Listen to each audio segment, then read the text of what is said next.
And welcome back to the Link Through Social podcast. We're pleased to have another guest with us this week. It's John Taylor. John is the founder of the Act 3 agency and the creator of the Listener Discoverability Optimization, LDO strategy. He helps B2B and B2C podcasters grow their audience by making their shows more discoverable across platforms like YouTube, LinkedIn, and AI search tools. Through strategic messaging, AI SEO, and cross-platform optimization, John helps podcasters turn great conversations into content that consistently attracts and converts a podcaster's ideal listener and client. Welcome to the show, John. Great to be here. Thanks for having me. My pleasure. Before we get started, maybe you can just give us a little bit of your background and how you came to this point today. Sure. Well, I have been in digital marketing ever since it wasn't digital, um, ever since dial-up, and before then too. So Yes, yeah. I've been in digital marketing for at least 25 years, and in various industries. And up until about COVID, I was working in digital marketing in the beverage industry and wine in Oh, particular. I was okay. helping wineries with marketing. And that's when I actually started getting into podcasting. My first podcast was around 2017 when one of my clients said, "Hey, would you do a podcast? I don't know what they are, but we're supposed to do one." And so Nice. I got started podcasting there. And then post COVID, I started my own agency. And at first, we were doing, general digital marketing. But I quickly sort of discovered that podcast marketing was a niche that needed some help and that I had experience for. So since then, been doing almost exclusively podcast marketing.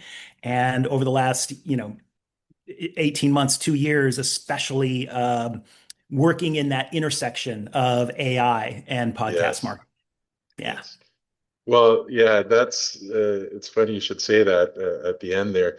This has been a big focus on our show, the Link Through Social podcast, is, the emergence of AI, how quickly everything is changing on a day-to-day basis, John. And Right. how can podcasters, keep up with this fast moving AI? How can they come into the age of AI? It's such a fundamentally good question because it speaks to the contrast of AI and humanity, right? There will always be a need for podcasters who have something really good to say, have a unique position, have a good story. The human element of content creation, whether that be podcasting, movies, book writing, all of that, it's all always going to require a human. And so your job is safe. My job is not safe. I know I will be out of work within 2 years. What I do will be fully replaced by AI, but that AI will be monitored and tasked by a human being. And we're actually Yes. working on those tools right now. We're working on the Oh, tools that are going to take us out of business. And I think what a podcaster really needs to know about AI really is just sort of keep your eye out there, keep your finger on the pulse of what's going on because there will be incredible new tools coming out rapidly that are going to help a podcaster um, grow their audience in their very specific niche, uh, help them, really connect with other people who are looking for the kind of content that they're producing. So you, stay human and don't worry about the AI. It will come find you, and yes. it will be there to help you. it's just a tool. It's just a tool. And I say this to people all the time. You have a guy who was hammering rocks with a or hammering nails with a rock, right? And then the tool, a hammer was invented, and it's just a tool, and it just made things more efficient, and it just made things better.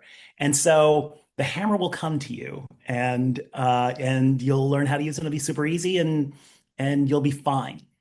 Just be So human. don't fear AI, but be excited for the opportunities that AI are going to present to a podcaster. Exactly. Yes. So I was reading your bio and wanted to ask you this question. Why do we need to stop chasing keywords and focus on the real? That's a yeah, really good question. The whole paradigm of search is changing. Yes. And that sort of single, double, or triple, or long, what do they call them? Long tail keyword searches. That's all going the way of the dodo. It's now when somebody really wants some information, they really want answers, they're going to go into their AI, whether that's Gemini with Google or Claude or ChatGPT or Yes. whatever it might be. People are now turning to these AIs to get more comprehensive answers. And so that's, so that it's so much more time saving, and it's better. But it is putting the whole keyword search thing in the dust. Um, and that's, if from a podcaster perspective, that's something you're really going to want to keep in mind is just how does AI search find you? And that's a really, it's sort of a really important thing to keep in mind, because the paradigm used to be, how does Google search find me? Well, now it's Right. okay, how does Gemini find me? How does ChatGPT find me? You mentioned a few of the popular AI platforms. What personally is your favorite so far? Like we said, everything's changing all the Everything's time. yeah, yeah. Well, I regularly use ChatGPT, Yeah. probably because that's where I started. But I'm more and more using Claude. But Oh, I am mostly using Claude on the agentic AI side. So as I right. mentioned, we're building tools to help podcasters, grow their audience. And part of that is through using agentic AI to do Mhm. all kinds of market intelligence. And these little agentic AI bots will go out and gather up your analytics, for example, and then read all of your transcripts and then come back and say, when you produce content like this, it gets more listens and impressions than content like this. And Yes. having read your transcripts, I now have 3 episode ideas that I think will be more popular than your previous episodes. Ah, nice. And you can have Yes. an agentic AI go out and say, I found these 2 posts on LinkedIn and these 3 posts on Reddit that have to Yes. do with your content. So I think you should reply to those. I have drafted a reply for you. Do you want me to post it? And, Mhm. so there's just, it's very exciting. But it's one of those features that Claude has with their agentic AI that we're starting to use. For sure. Yeah, I actually produce a podcast for a very well-known dog trainer here in Canada, and Oh, he did an episode last week on Claude. He was oh, using no kidding. ChatGPT, and he based his whole episode on how the advantages of using Claude and how it's really helped him with his podcast and also his dog training business. That he does online. So it was very interesting that you mentioned that one. Yeah, it's an Um, increasingly popular one. oh yes, yeah, 100%. So converting listeners into clients and customers. As a podcaster, what are a few of the key tips that you could provide to actually converting the listeners? Well, I would say it would seem like this was a no-brainer, but honestly, one of the things that I see is that podcasters don't put the actual calls to action across all of their platforms, right? If you want to Yeah. convert someone from a listener to a client, let's say you're a coach and you have a coaching podcast, and you want to convert that person into a coaching client, you need to have a link in your everywhere that your podcast appears across your entire digital footprint Yeah. that a listener can click on and get to you. And um, one of the things that we like to do is, and again, I know this sounds really fundamental, but you'd be surprised if you look Oh, like, well, yeah. do I Well, have I'm it? not surprised.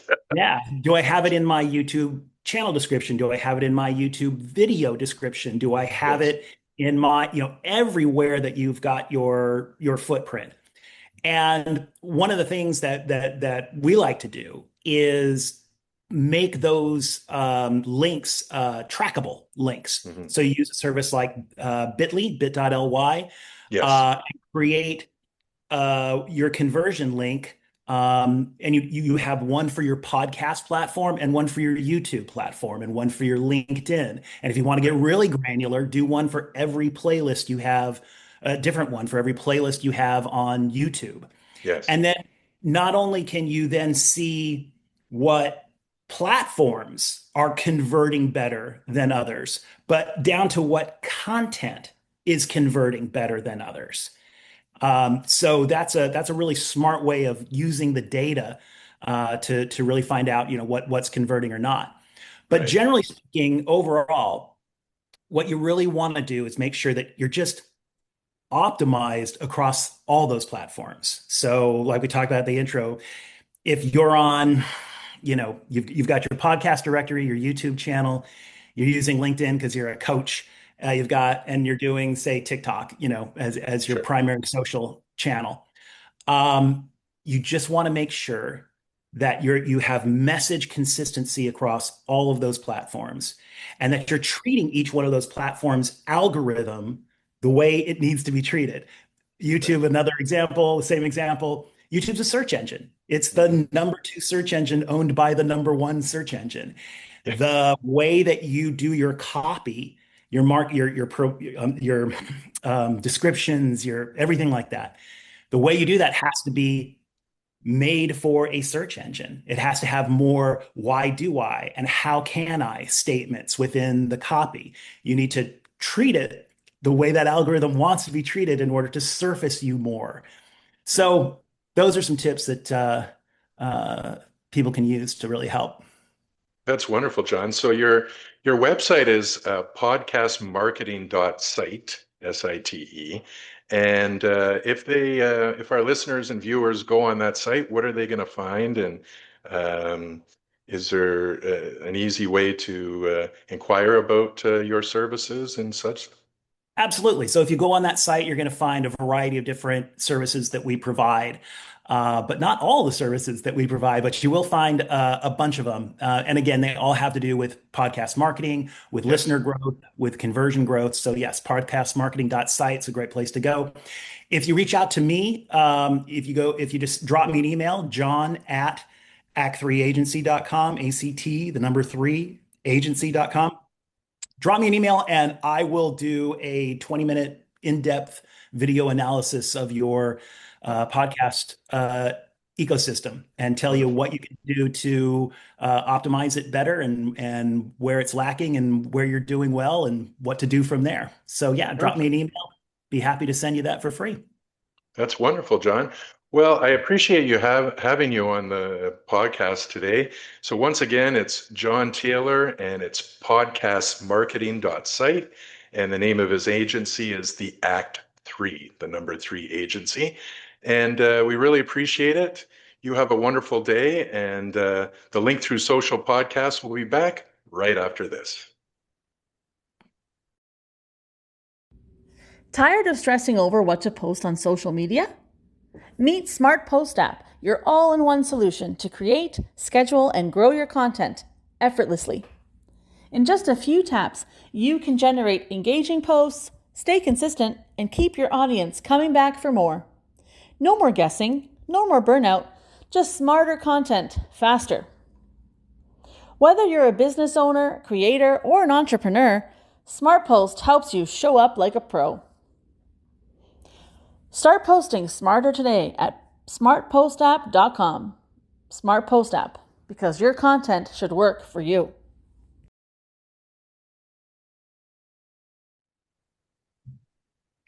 And welcome back to the Link Through Social podcast. We're joined by another amazing guest today, Dominic DeJoy, and he is from osricdigital.com. Dominic, welcome to the podcast. Thanks. Happy to be here. Thanks for having me on. So, Dominic, why don't you, before we get started, just tell us a little bit about yourself and your professional background. Yeah, so I run Osric Digital. It's a paid media agency that specializes in kind of B2B SaaS, anything, but also some complex services as well, anything with a kind of like sales-led motion. Before that, I was in-house at Preqin, which is a data provider in the alternative asset space. It's now part of BlackRock. And then before that, I had a few things in my 20s that were kind of more entrepreneurial, but I would say my main kind of tech job was in was at Wonderkind. Well, at the time it was called Bounce Exchange, which is kind of in the between MarTech and AdCom space. So that's basically my Wonderful. background. Right, nice. And you can go to Dominic's website. It's osricdigital.com. That's OSRIC digital.com. So, Dominic, let's get started. Maybe you can share with our viewers and listeners out there, because we are on YouTube and on all the different podcast platforms. Mm. How is AI changing search engine marketing and its place in demand generation? Yeah, so a lot of people are talking about this, of course. It's changed it a huge amount at the top of the funnel. So most B2B websites are seeing significant losses of traffic in the last couple of years, like since 2024, which is really when you see like the adoption really take off and start replacing some search behavior. And in addition, because of AI overviews, now there was a study that was done recently that almost 60% of searches end with 0 clicks. So basically, the kind of blog strategy that people were using to get traffic has doesn't really work anymore. I mean, it works in the sense that you'll get impressions from citations and things like that, but it doesn't really work for getting traffic. Um, at the bottom of the funnel, curiously, we've actually seen search, especially paid search, work a little bit better. Um, and there are two reasons for that. One is that AI overviews are, for the most part, not triggered on more transactional searches because Google doesn't want to totally cannibalize their paid search platform. The Yes. second is that they've started baking the ads more and more into the SERP. So as a result, click-through rates have gone up quite a bit. So yeah, I think that's my broad take, but we can zero in on any of that. Sure, sure. Yeah, the emergence of AI is just moving at such a rapid pace. It's changing not day by day, minute by minute. It's just Mm. incredible. And in our type of business, um, obviously you've had to pivot some of your strategies over the last couple of years. What are some of the things that you're foreseeing in the near future as far as the AI integration into marketing? Well, I mean, so there's a huge amount of demand for GEO, AEO. Um, I think it's hard to really invest too much in building out like a team to execute the tactics that work for that. Mm, Um, just because it is changing so fast and because also the platforms of choice have changed so fast. What I mean by that, right, is that around a year ago, you probably could have said, it's a waste of time to do optimization for anything besides ChatGPT. Its dominance was almost at the level of Google's, right? And that has right. completely changed in the past year. It's also the case that the LLMs, at least when you get to the level of vendor selection, are just extremely credulous. By that I mean they just repeat whatever they read in press releases and listicles and things like that, Yes. which is great, I guess, if you want to game it. But I can't imagine them being this credulous for the for too long into the future, right? You would at least hope that something like PageRank would get developed and they would start evaluating sources more critically. Interesting. So the tactical side of B2B paid media. Mm. What works, what doesn't right now as we speak? So paid search still works amazingly well.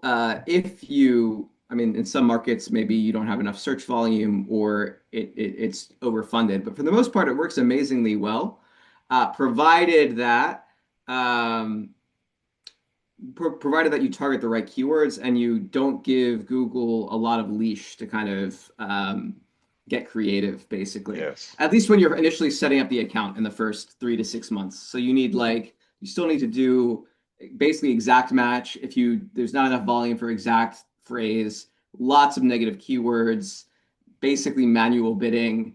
Uh, don't turn any automate like decline all of the automated suggestions that Google gives you. So you have to manage it very tightly. And also, I mean, you need a good website, decent landing pages. That does quite a bit of the work as well. I guess at the kind of like middle top of the funnel, what needs to happen really is you have to replace the discovery mechanism that was your blog was previously doing.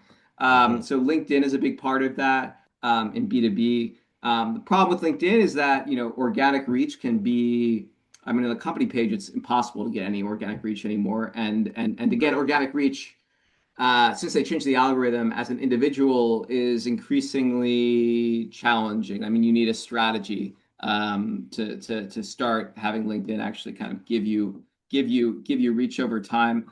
I if you're there is a playbook, right? We don't have time to kind of, like fully go through it. It's like a 6 to 12 month playbook where you have to train the algorithm. Sure. A lot of my clients are kind of too impatient for that, so we do a lot of LinkedIn ads, a lot of LinkedIn thought leader ads, and then promotion of kind of organic posts, and then like the same ads that LinkedIn that have been core to the LinkedIn strategy since like 2019 or so. So like a mix of those things. I won't say that's everything that works. I mean, I think Yeah. YouTube is still a kind of blue ocean for a lot of terms that would be too competitive to go after on Google. So. Right, right. Yeah, you brought up a really good point. There's a lot of entrepreneurs, small, medium-sized business owners that they really don't have the patience. They want to see instant uh, instant success. And some of these campaigns that you have to set up with these new ever-changing sets of rules take some time. And we have a lot of small business owners that listen and watch the Link Through Social Mm. podcast. Any advice to a small size company that maybe only has 4 to 6 employees, if that. Um, where should they be putting their money as far as trying to get the word out about their service or their brand or product? Well, if you're 4 to 6 employees, I mean, basically, you don't have any real kind of like market power. So you can't be marketing the way you would, um, the way someone with like dominant market share in a niche would market. So like you're not going to market the way Microsoft does in the kind of PC market, or the way Apple does, where you're selling against Microsoft, or even the way like Linux does, where you're kind of selling against Apple and Microsoft, right? You have to think in a Yes. more kind of like what's a defensible market space that I can kind of saturate enough that I can get enough leads or exposure to sustain myself. Um, a lot of these businesses I assume are local, and that's a great advantage because you can kind of create that defensible space by just layering local terms on top of whatever it is you do, and just focus pretty much only on that. I think that, I mean, that if you're in New York City or London, you don't target, New York keywords, target, whatever like borough you're in or, Of uh, or, course. or neighborhood, because a neighborhood in New York City can have 200,000 people. That's as big as like a small size, small to medium sized city. So. Yes, yeah, no, for sure. Okay, just before we wrap things up, Dominic, your website is osricdigital.com. That's OSRIC. And I also noticed you have another landing page, Dominic DeJoy, DEJOY.com. And if anyone wants to reach out to you, is there any final words you'd like to say about your business? Yeah, I mean, the best is probably just through LinkedIn. That's just under my name. My personal LinkedIn is probably better than my company LinkedIn. Or if people, yeah, want to chat or whatever, then yeah, just send me a message on LinkedIn or connect with me there. Perfect. Well, Dominic Joy, appreciate your time and thank you for joining us today. And we hope to speak with you again sometime in the near future. Awesome. Thanks, Paul. Okay, so that's Osric Digital, OSRIC digital.com. And you can also reach out to Dominic DeJoy on LinkedIn, as he mentioned. The Link Through Social podcast will be back right after this. Don't forget to check out linkthroughsocial.com to find out about all of our social media management services, AI solutions, and podcast producing. We also are very involved with festivals, music events, different sporting events, MMA as a social media partner. So if you want Link Through Social to be your social media partner for your event, all the promoters out there, be sure to contact us through our website, linkthroughsocial.com. Well, that does it for this edition of the Link Through Social podcast. Thank you once again. Please keep sharing, liking, and of course, subscribe to our YouTube channel. And you can find that all on linkthroughsocialpodcast.com. Until next week, take care, everyone.